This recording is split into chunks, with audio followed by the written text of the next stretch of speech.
El acta de la sesión 144 queda reglamentariamente aprobada. El acta 145 se pone a disposición de las y los integrantes de la comisión.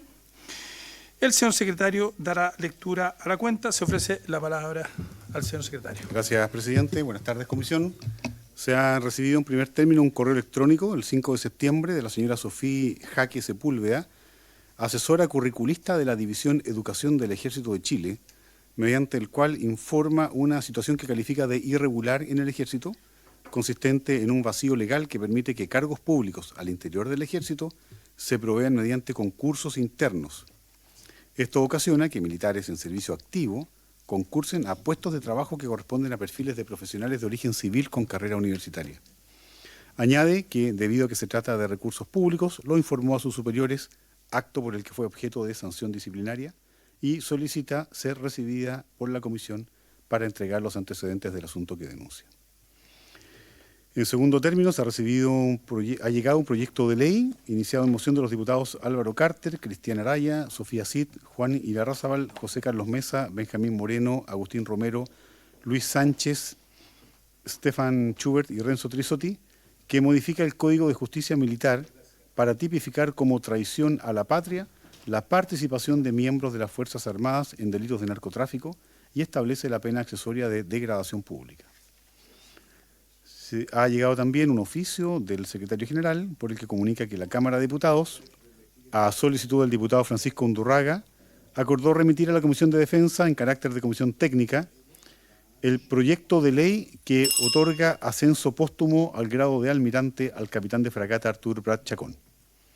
Este proyecto estaba inicialmente asignado a la Comisión de Cultura, Artes y Comunicaciones y corresponde a una moción del diputado Gaspar Rivas. Ha llegado también el reporte de Defensa Nacional, elaborado por el Área de Asesoría Técnica Parlamentaria de la Biblioteca del Congreso Nacional, correspondiente a la semana del 1 al 8 de septiembre de 2025.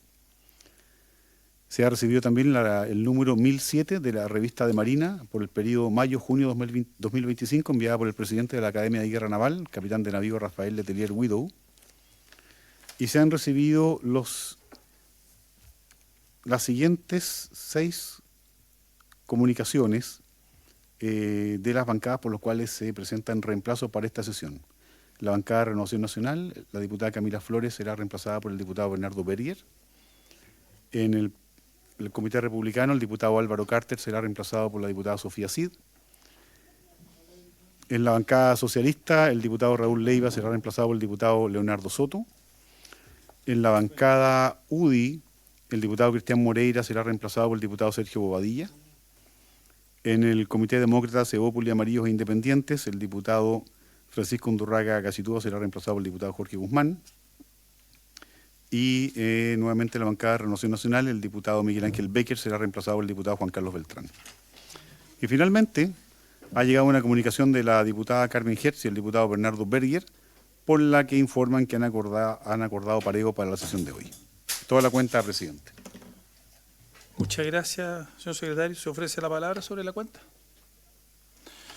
No hay palabra sobre la cuenta. Bueno, entramos entonces al orden del día. Entrando en el orden del día, esta sesión tiene por objeto continuar la discusión en general del proyecto de ley iniciado en moción de los diputados Luis Sánchez, Miguel Ángel Vega, Camila Flores, Cristian Moreira, Andrés Joané, Álvaro Carter, Enrique Lee, Francisco Undurraga, Cristian Araya, que modifica el Código Penal para disponer la intervención de la Fiscalía Militar en la investigación del delito de espionaje, boletín número 17690-07, en primer trámite constitucional y primero reglamentario sin urgencia. En esta oportunidad ha sido invitado a exponer el señor Cristian Araya Escobar, abogado contraalmirante de justicia en retiro de la Armada, a quien le ofrecemos la palabra. Bienvenido, contraalmirante, gusto de tenerlo nuevamente por acá. Muchas gracias, presidente. El micrófono, por favor. Muchas gracias, presidente. Gusto de saludarlos a todos y les agradezco la invitación para poder colaborar en este tipo de cosas que tenemos alguna experiencia de tantos años. El proyecto de ley, voy a ser muy breve, tengo algunas observaciones y algunas sugerencias que hacer al respecto. Tiene un artículo único que agrega un nuevo inciso final al artículo 109 del Código Penal y que dice: en la investigación de los delitos contemplados en el presente artículo o de aquel contemplado en el artículo 17 de la Ley sobre Control de Armas, cuando ellos fueran cometidos en instalaciones, bienes o información de carácter militar, la causa deberá ser remitida a la Fiscalía Militar para su conocimiento. Si durante el conocimiento de la causa se establece que la persona sospechosa no pertenece a las Fuerzas Armadas nacionales o extranjeras, los antecedentes deberán ser remitidos al Ministerio Público para que la causa sea conocida por la justicia ordinaria. La situación de hecho que dio origen a este proyecto y que lo fundamenta es que en mayo de este año 2 sujetos de nacionalidad boliviana fueron sorprendidos al interior de una base aérea de la Fuerza Aérea en la Pampa del Tamarugal. Allí estos sujetos lograron escapar y después fueron detenidos por carabineros y se les encontró en su poder un croquis de la instalación. Fueron entregados por investigaciones al Ministerio Público y juzgados en la justicia ordinaria, fueron prontamente liberados, uno inmediatamente y el otro después, y se les imputó un delito residual que está en la Ley de Control de Armas, de entrar a un recinto privado sin autorización. Y no, digamos, se le aplicó las normas sobre espionaje que están contempladas en nuestra ley, que son mucho más severas y permiten un mayor control sobre la información. ¿Cómo está, diputada? Entonces el proyecto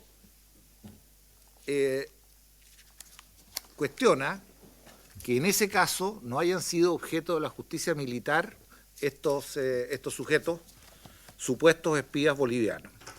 En primer lugar, son 3 razones por las cuales, según el proyecto, esto no fue a dar a la justicia militar. Primero, porque se asumió a priori que se trataba de civiles y como tales debían ser juzgados por la justicia ordinaria y no por la justicia militar. En segundo lugar, no se resguardó debidamente la información obtenida por los espías en el procedimiento ante los tribunales civiles, porque simplemente todos los antecedentes se hicieron públicos y las personas fueron liberadas prontamente. Y en tercer lugar, la justicia civil no les podía imputar el delito de espionaje que se encuentra tipificado en el Código de Justicia Militar. Eso es lo que dice el proyecto. Voy a referir a cada uno de esos 3 puntos para aclarar.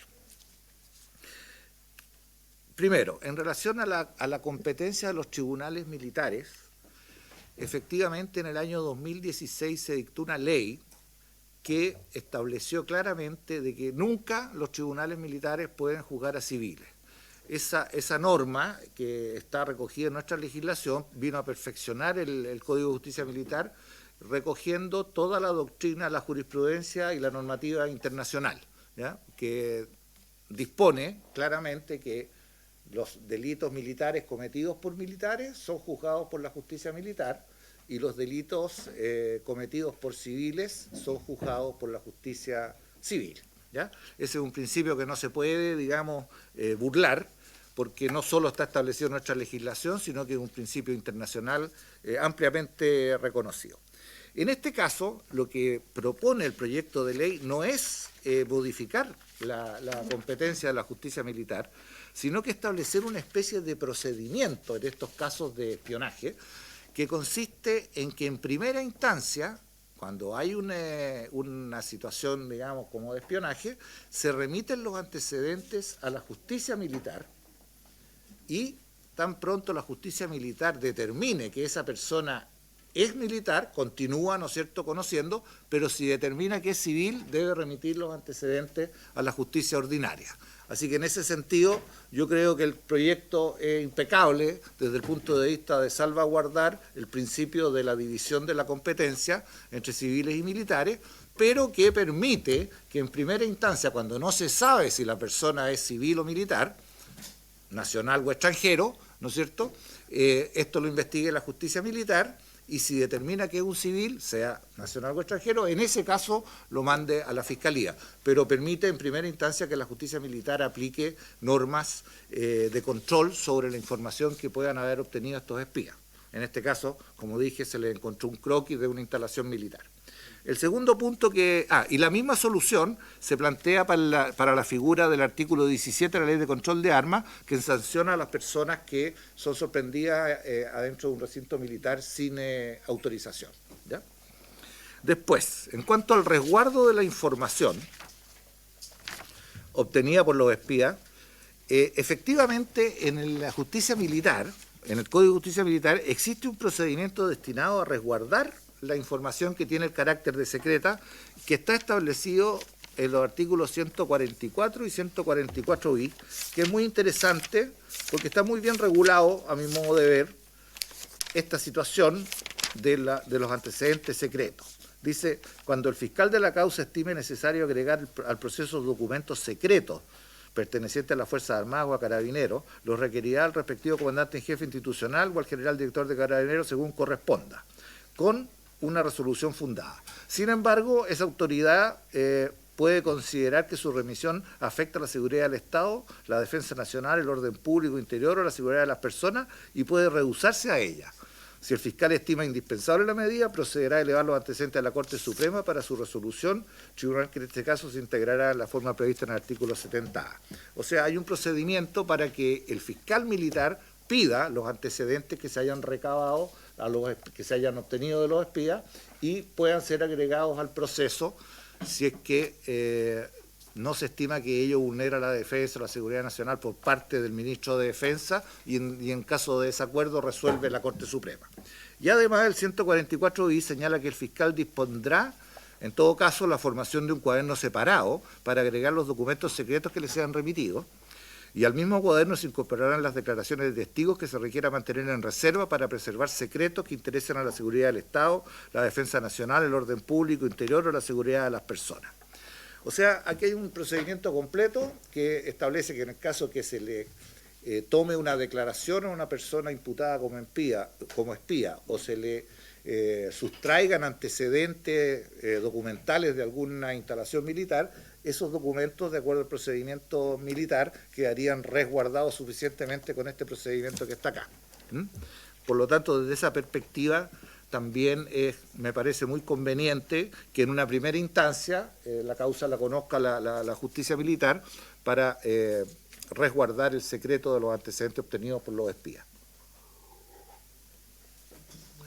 Ahora, esta norma se pretende agregar como inciso final al artículo 109 del Código Penal. Sin embargo, debo decir que el artículo 109 del Código Penal no se refiere al espionaje, se refiere al delito de traición, ¿ya?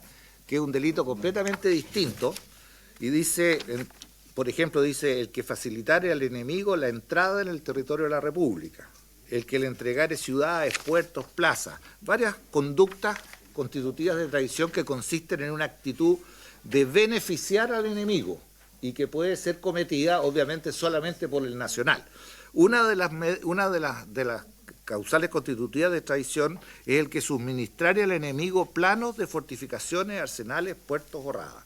En este caso se trataba de un croquis de una unidad militar, pero no fue la conducta no fue suministrárselo al enemigo, sino que la conducta fue introducirse subrepticiamente en la unidad militar y obtener esa información.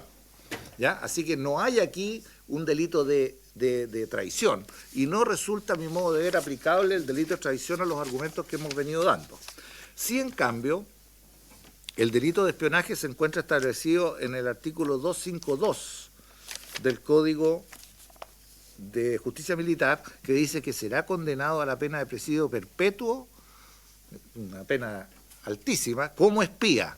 Y ahí establece todas las causales y dice el que en tiempo de guerra, dice el número 3, y sin la competente autorización practique reconocimiento, levante planos o saque croquis de las plazas, puertos militares, que es precisamente la circunstancia.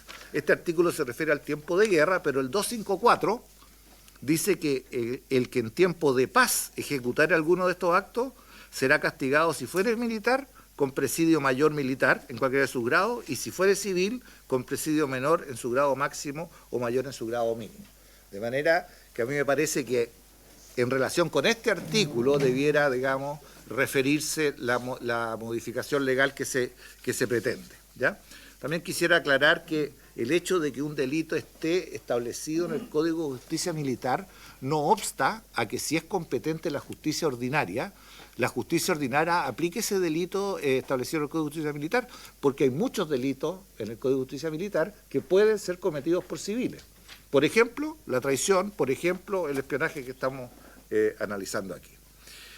Así que yo la sugerencia, si es que me permiten hacer en relación con este proyecto, es reemplazar la referencia al artículo 109 del Código Penal por una al artículo 254 del Código de Justicia Militar, y una segunda, que es meramente de forma, reemplazar la mención de la ley de control de armas que tiene un número cambiado, que es 17.798 y no 18.008.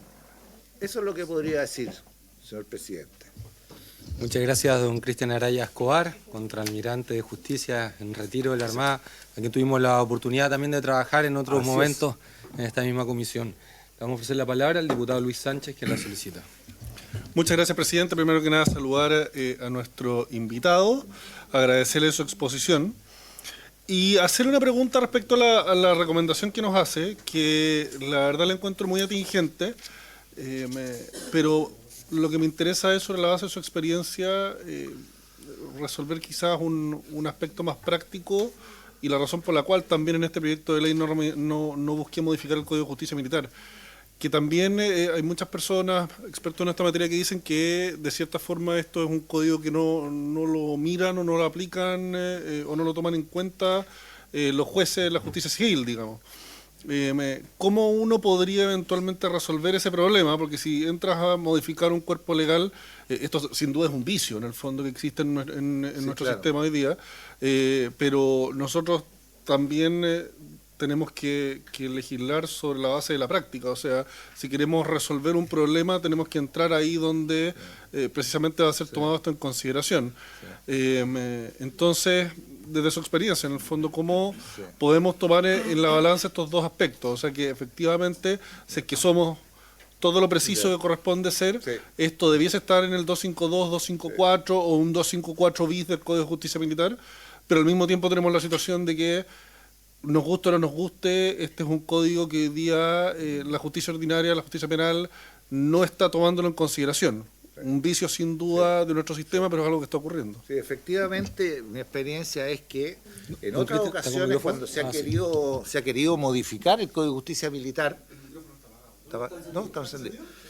cuando se ha querido modificar el Código de Justicia Militar en materia sustantiva importante, se ha buscado dictar una norma independiente y no ir al Código. Por ejemplo, cuando se estableció que la justicia militar podía juzgar solamente a civiles, cosa con la que todos estamos de acuerdo y no hay ninguna, digamos, duda de la procedencia jurídica de eso, en vez de modificarse las normas jurídicas del Código de Justicia Militar sobre la competencia, se dictó una ley especial, ¿ya? Que vino, digamos, a quedar fuera del código. Luego esa ley se modificó ese concepto en algunos aspectos y se dictó otra ley modificatoria de la ley anterior. Entonces, si uno ve el código dice A, pero uno tiene que saber que se dictó la ley B, C, Z, que dice otra cosa, y entrar a interpretar, ¿no es cierto?, que la disposición de la ley derogó la norma que está establecida en el código. Lo que a mí me parece que es, digamos, una aberración del punto de vista jurídico, porque el sistema de la codificación tuvo por objeto, ¿no es cierto?, desde hace siglos, que una materia estuviera completamente regulada en un solo cuerpo legal para facilitar su inteligencia, para facilitar su aplicación, su interpretación, etcétera. Ahora, esa es una experiencia. La otra experiencia, que me parece muy mal a mí hacerlo en una ley afuera, la otra experiencia es que el Código de Justicia Militar no se aplica por algunos jueces, es efectivo. Algunos jueces no aplican las figuras del Código de Justicia Militar y otros sí. Pero eso es un vicio que realmente no debiera, digamos, concurrir, porque el valor jurídico que tiene el Código de Justicia Militar es una ley de la República, igual que todas las otras leyes, y por lo tanto debiera recibir completa aplicación. En este caso concreto, yo creo que las modificaciones que se le han hecho al Código de Justicia Militar, además, lo han dejado en un estándar, digamos, de respeto a las garantías constitucionales bastante alto. ¿Ya? Hay que hacer algunas modificaciones más bien procedimentales para dejarlo completamente ayornado, así que tampoco el Código de Justicia Militar es una monstruosidad, digamos, del siglo antepasado, que viene a vulnerar los derechos de las personas. Si uno lo lee con calma, sencillamente el Código de Justicia Militar es mucho más severo con los militares en el cumplimiento de sus obligaciones, ¿eh? Y por lo tanto es un aporte, digamos, a la disciplina, a la jerarquía, al buen funcionamiento de las instituciones. Entonces, por estas razones, yo creo que no obstante estas experiencias negativas, yo creo que debería incorporarse dentro del Código de Justicia Militar esta norma para darle un sentido, porque la única norma de nuestra legislación que se refiere expresamente al espionaje y lo regula, digamos, en 3 artículos aquí de una manera bastante, digamos, avanzada, de acuerdo a los conceptos que tiene, es ahí. Ese sería el lugar donde va, porque calzaría perfecto ese inciso, que solamente otorgaría a la propia justicia militar el conocimiento inicial de la causa por espionaje hasta que se determine cuál es la naturaleza, digamos, de la nacionalidad y de la calidad civil o militar del imputado. ¿Ah? Vamos a tomar algunas consultas. El diputado don Juan Carlos Beltrán estaba solicitando la palabra. Diputado. Muchas gracias, señor presidente, por su intermedio al invitado. Al inicio comentaba que cuando se detuvieron las personas habrían tenido un croquis inclusive del lugar en que habían visitado. Y yo quisiera, por su intermedio, señor presidente, consultarle si de acuerdo a su experiencia y su conocimiento se ajustó a derecho lo que la justicia en su minuto determinó. Es decir, para mi gusto debería haber sido mucho más, la sanción mucho más dura ante una situación así. Eso, señor presidente, muchas gracias. Muchas gracias. Me puedo sumar a las consultas que va en la misma línea planteado por el diputado Beltrán, que también quería poder agradecer su exposición. Lo que conocimos para muchos fue inexplicable. Habiendo norma, habiendo antecedentes, no haber resguardado el interés nacional. Yo también entiendo que la justicia militar en la práctica, en lo procedimental, está la justicia militar en donde está el Ejército, Fuerza Aérea, Carabineros, sí, ubicada en Santiago, y la Armada, donde está la Justicia Naval acá, sí, la Fiscalía Naval. En lo que he podido conocer de ambas, he notado que en el caso de la Fiscalía Naval tienen un trabajo muy de la mano con la Policía de Investigaciones, lo que permite poder establecer cierto estándar probatorio en los juicios que se llevan adelante. En el caso de la otra justicia, no. La otra justicia no actúa con actuarios, digo, que son carabineros en servicio activo, que además son actuarios de la fiscal militar, y procedimentalmente hemos notado muchas asimetrías. Entonces, eso es una complejidad que le quería preguntar. Primero, en relación al caso en particular, ¿qué cree usted que fue lo que falló? ¿O qué puede haber estado en la mente del juez que interpretó que podía decretar la libertad de ambos en la misma jornada en la cual fueron detectados? Sí. Y lo segundo... Sí. La Secretaría me puede corregir, pero las situaciones que se están comentando, me parece, y a lo mejor estoy total y absolutamente equivocado, fueron materia de una sesión secreta. Y es que aquí se están dando detalles. Entonces, quiero que la Secretaría me ilustre en esa materia. Igual, en todo caso, hasta ahí era la pregunta. Sí. Pero en todo caso no había nada más antecedentes que aportar por mi parte. Conocieron el caso. Ahora. Pero no solo en la fuente de información, sí, ahí. Correcto. Y no, pero le vamos a consultar a la Secretaría, si quiere, o si no, le ofrecemos la palabra para que pueda responder sin hacer mención a mayores detalles. No, sí, los aspectos jurídicos, solamente solo aspectos jurídicos. Bueno, la primera parte de su pregunta, presidente, yo tengo una experiencia, yo estuve, recién les comentaba, 37 años en la Armada como oficial de justicia. Yo estudié aquí en la Católica de Valparaíso y después entré por un concurso público a la Armada y me desempeñé siempre en el área de la justicia naval. Fui auditor del juzgado naval, fui relator de la Corte Marcial, fui ministro de la Corte Marcial como 10 años y la justicia naval tiene efectivamente un estándar bastante alto. Los actuarios son abogados, abogados civiles normalmente, se hacen cursos permanentemente, se instruye, se hacen seminarios, o sea, hay una preocupación por la formación del personal de apoyo incluso. Y el fiscal naval trabaja exactamente igual que lo hace un fiscal del Ministerio Público, y para su investigación ocupa no solo los medios que tiene a su disposición en la Marina, sino que ocupa todo el sistema público.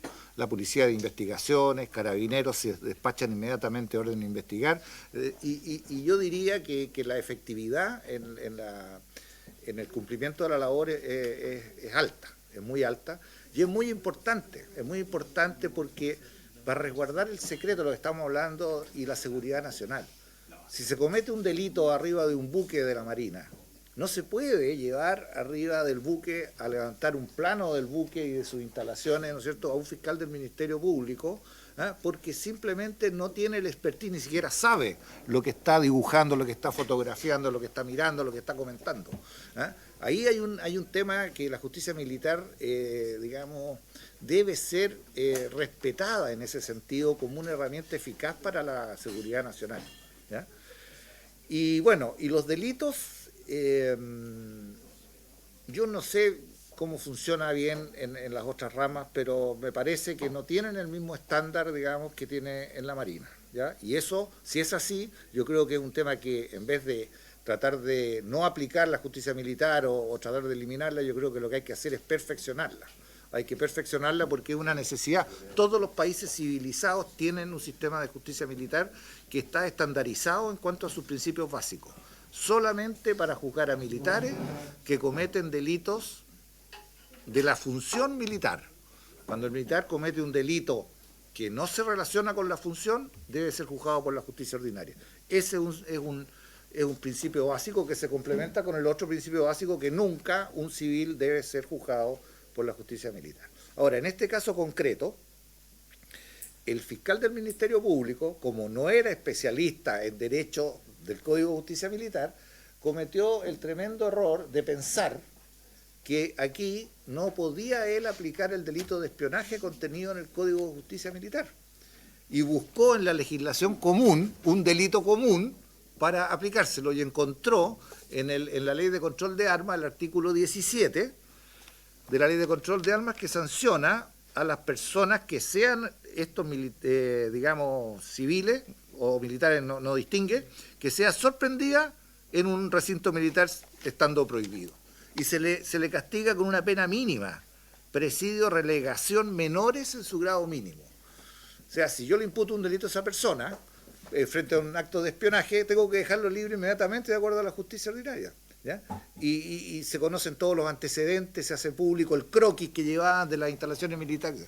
Pero ese fiscal del Ministerio Público, aún pensando que era él el competente, debió haber aplicado el artículo 252 del Código de Justicia Militar, que establece la pena de presidio perpetuo para el que levante croquis de un establecimiento militar. Entonces ahí vemos cómo la falta de especialización del fiscal provocó este tremendo error, ¿ya? Muchas gracias. No sé si es que alguien más tiene solicitud de palabra. ¿No? Diputado Luis Sánchez. Muchas gracias por su intermedio al invitado. ¿Qué pensaría en su experiencia sobre la idea de establecer algún tipo de norma de reenvío o normas de espejo en el Código Penal respecto de lo que está contenido también en el Código de Justicia Militar? Puede ser un poco redundante, pero quizás ayuda pedagógicamente a ese juez que no está mirando el Código de Justicia Militar, que sin duda entendemos que debiese estar haciéndolo, pero quizás eso podría ser un ejercicio que finalmente nos ayuda a conciliar esto de que el tipo penal más exacto está contenido en el Código de Justicia Militar, pero la norma en el fondo más conectable a esto que tú encuentras hoy día en el Código Penal es el 109, en el fondo te queda sin otro ejemplo. Sí, pero técnicamente, por su intermedio, presidente, el Código Penal se refiere exclusivamente al delito de traición, no al delito de espionaje, y que es un delito diametralmente distinto al espionaje, ¿ya? En su concepción, en su objetivo, etcétera. Y está muy bien desarrollado la traición en el Código Penal y el espionaje en el Código de Justicia Militar. Ahora, en el título del Código Penal, que se llama Crímenes y simples delitos contra la seguridad exterior y soberanía del Estado, ese título da pie para una norma de esta naturaleza. ¿Sí? Entonces podría ser, no un 109 bis, yo lo pondría al final del título, se podría poner, porque hay otras materias accesorias, se podría agregar, pero haciendo un reenvío al Código de Justicia Militar. Ahora, esta es una norma de carácter procedimental. Yo, si ustedes me preguntan, de un punto de vista, digamos, de técnica jurídica o legislativa, esto debiera ir en el Código de Justicia Militar. Ahora, si va en el Código Penal, no es tan, digamos, puro desde el punto de vista jurídico, pero produciría el mismo efecto en definitiva. Contribuiría, eso sí, a lo que yo digo que es un desorden en que un código, ¿no es cierto?, tiene normas que se refieren a sus materias que están diseminadas en otros códigos o en leyes especiales. Diputado don Francisco Undurraga. Gracias. En la línea de lo que está diciendo el abogado por su intermedio, presidente, evidentemente aquí en el procedimiento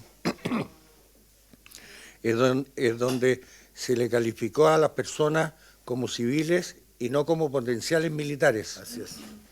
Luego, si lo reforzamos en el Código Militar, estamos incluso bajo el régimen de las fiscalías militares, pero sobre todo también incluso de aquel regimiento, de verse forzados, digamos, de primero pasar por ahí antes de ir a entregarlo. Claro. Estoy en lo cierto, ¿no? Claro. ¿Ya? Porque finalmente esto además desemboca en un enredo posterior que es la trasladación de droga en un avión donde se impone, digamos, este criterio que estamos conversando y no se le entrega, digamos, a los... No, ese es otro caso.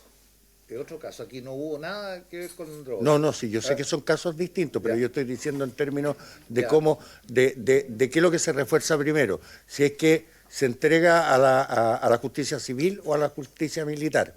Y desde ese punto, dado el fracaso que hubo por entregar primero a la justicia civil, digamos, se refuerza el segundo tema, incluso se entorpece la investigación porque hay una contienda de competencia entre ambas justicias. Además, no sé si estaba aquí cuando leí, porque al ir al iniciarse el proceso en la justicia militar, se aplica una serie de normas del Código de Justicia Militar que resguardan el secreto de las declaraciones de los testigos y de los documentos, que tiene que formarse un cuaderno secreto, separado, y que si se puede negar la entrega, que resuelve la Corte Suprema, etcétera. O sea, hay todo un proceso para proteger la información. En este caso, la información desde el instante que fue, digamos, recuperada por los tribunales quedó a disposición del público. Muy bien, si no hay más consultas, entonces agradecemos al contraalmirante en retiro, a don Cristian Araya Escobar, para que pueda también despejarse y agradecer sus aportes. Creo que aquí vamos a tener que pensar en indicaciones, buscar de poder viabilizar y nutrir este proyecto para de esa manera poder resguardar, contribuir a la defensa desde nuestro rol. No sé si es que al inicio lograron hacer puntos varios, que yo quería hacer ahora va. Entonces, suspendemos muchas por gracias. un minuto para despedir, digo, al contraalmirante en retiro, don Cristian Araya. Listo. Le Muchas ofrezco la gracias, palabra. presidente. Le dejo la minuta de lo que puse, porque ahí está sintetizado lo que...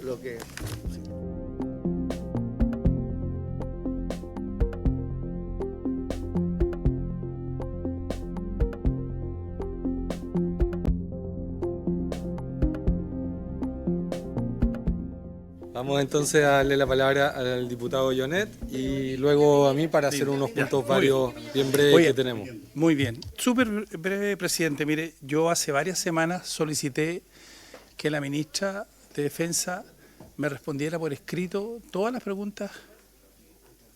¿Sí? Pero ella no me respondió, no me ha llegado mi oficio reservado. Ya.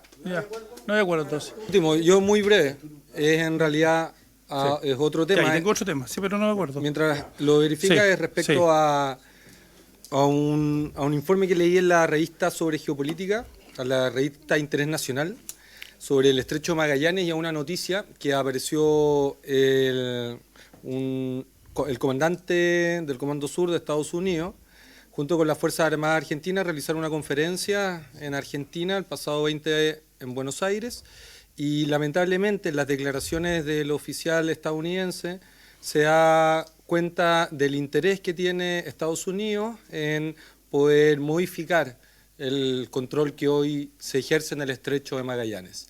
Esto es especialmente grave para quienes sabemos que el Estrecho de Magallanes es inalienablemente soberanía exclusiva chilena.